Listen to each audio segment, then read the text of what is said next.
In this video, we will be discussing the rules dealing with the ball becoming live and dead in snap locations. The ball becomes live once it has been kicked from a free kick. A free kick is used to make the ball live at the beginning of halves, after a field goal or try, after a safety, if a free kick down is replayed, or if a free kick is chosen after a fair catch or awarded fair catch. Therefore, any fouls that take place after the ball is kicked is a live ball foul, even if it takes place before the kick is ended. During all other downs, a snap puts the ball into play. A snap is the passing or handing of the ball backwards from the ground. While normally the ball is snapped from between the legs of the snapper, it does not necessarily have to go through his legs. However, in all cases, the snap must be one quick, continuous motion.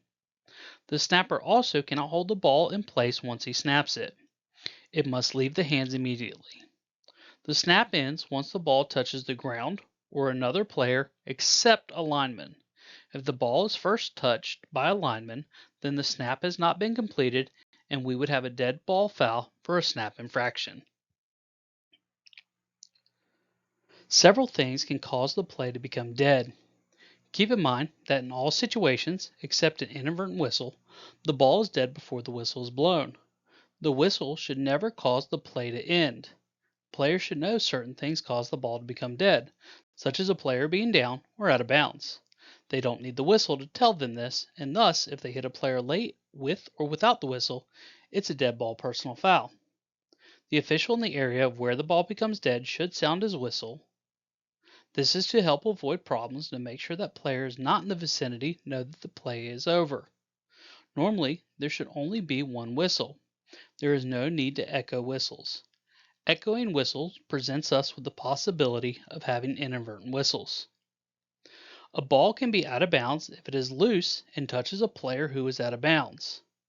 A player is out of bounds when any part of his body touches anything outside the boundary except another player or official. So a runner can be in contact with a defender who is out of bounds, but until he goes beyond the boundary himself, the ball is still live. Forward progress can be one of the hardest calls for when the ball becomes dead. We will discuss forward progress in a future video, but know once it ends, the ball is dead. If the ball carrier comes in contact with the ground with any part of his body except his hand or foot, the ball is dead. We need to make sure we see contact with the ground before ruling on this. It is also not uncommon for a player to fall down and land on top of another player, all the while not coming in contact with the ground. A patient whistle here will give us the time to see the whole play and make sure that the player is actually down. If we are in doubt as to if the player has touched the ground, we should say he hasn't and let the play continue. The helmet coming off of the ball carrier is another situation where the ball becomes dead. In this instance, we are dealing with a safety issue, so a strong whistle is needed to make sure everyone stops and that the player is protected. There is a bit of leeway given to a defender in this situation, if he is engaged with the runner before the helmet comes off.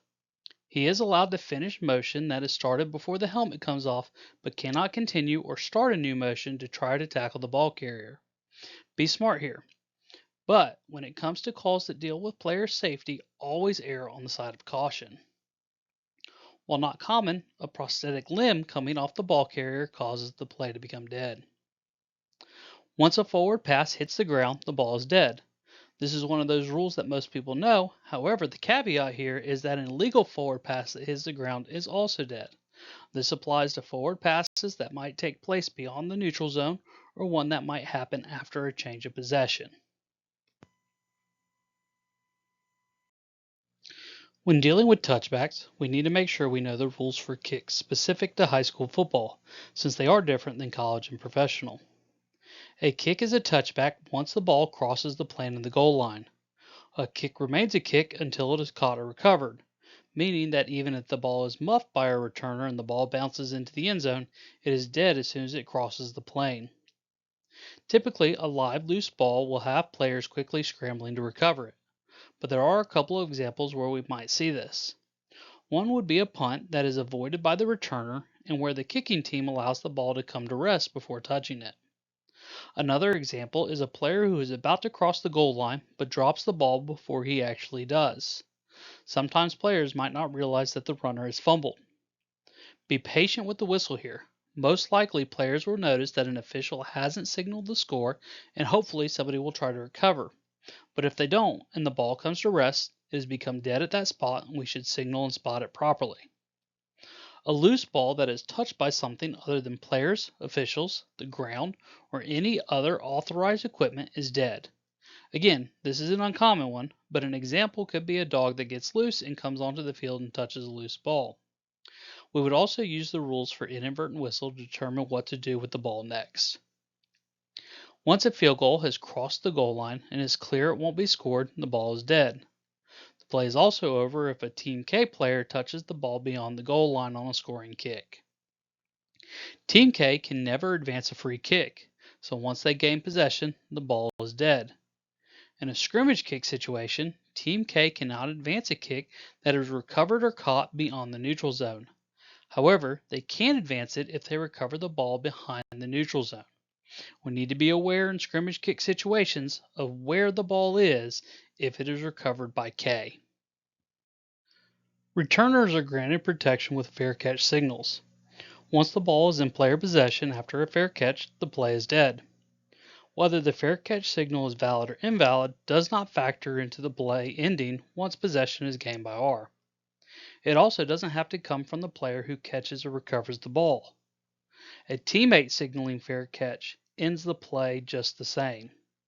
A good strong whistle here will make sure the player is protected, especially if it's more complicated than just a simple catch. During the try, if the defense gains possession of the ball, it's dead. There's no opportunity for a return in high school football. The same is true during overtime if the defense gains possession. Finally, if there is a situation in which both an offensive and defensive player gain possession of a loose ball at the same time, the ball is dead at that spot and awarded to the offense. To an official, the worst way for the ball to become dead is through an inadvertent whistle. When this happens, the crew has made an obvious mistake. And when this happens, and it happens to everyone, or they haven't called long enough, make sure everyone knows the whistle has been blown. A slight blow on a whistle can give an unfair advantage to a team. So if you do make this mistake, be sure you come back and hit the whistle hard so everyone knows the ball is dead. It's hard to do, but own up to this mistake and move on. We will discuss the procedures for inadvertent whistles in a later video. However, a good mechanic to get in the habit of is making sure you never work with your whistle in your mouth. If you are working a wing, you can have the whistle in your mouth until the ball is snapped, at which point you need to drop it. Or you can use a finger whistle to help prevent sounding the whistle when you don't mean to. Remember, the ball becomes dead on its own, and the whistle is nothing but a tool to communicate this. Don't let it ever be the reason for the ball becoming dead. After knowing what causes the ball to become dead, we need to know where to spot it for the next play. Anytime the ball becomes dead between the hash marks, we simply have to place it at the dead ball spot. If the ball becomes dead in the side zone or out of bounds, it will be spotted at the nearest hash mark. Same applies for a kick out of bounds. This year, there is a new exception. If the ball is fumbled forward and goes out of bounds, the next spot will be at the spot where it was lost. It also now becomes a lot more important to get a beanbag down for a fumble, including fumbles that occur in the backfield. After safeties, fair catches, touchbacks, and touchdowns, the team have the option of where between the hashes it will be spotted next. After a safety or touchback, the ball is next spotted between the hash marks on the nearest 20. After a fair catch, it's spotted between the hash marks through the yard line of which it was caught. After a touchdown, the ball is placed anywhere between the hashes on the 3-yard line. After fourth downs, the ball has specific rules on the next spot. If the play is a running play that ends short of the line to gain, the ball is spotted at the dead ball spot and the chains reset.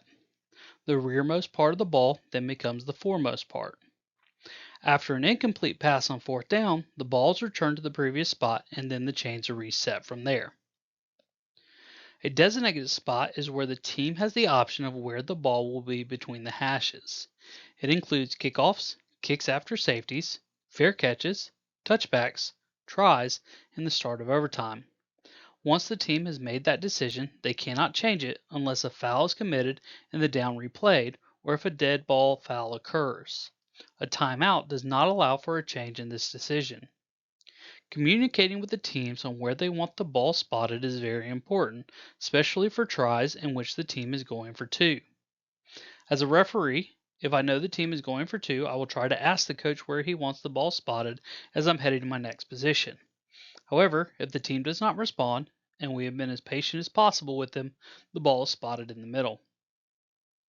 On a new series, it's best to spot the ball on a yard mark rather than between the marks. This is to help make it easier to know when the line to gain is met and make the game run smoother. But this should only be done on the start of a new series. We need to make sure otherwise the ball is spotted at the point where the ball becomes dead. When we are spotting a ball after a penalty, we need to use the basic spot to know where it should be placed. In example 1, the penalty is behind the line of scrimmage and the end of the run is beyond the line of scrimmage. In this situation, the penalty is enforced from the previous spot. So even though the run ended on the left hash, we are going to go back to the right hash because that is where the previous spot is. In example 2, both the end of the run and the penalty take place beyond the line of scrimmage.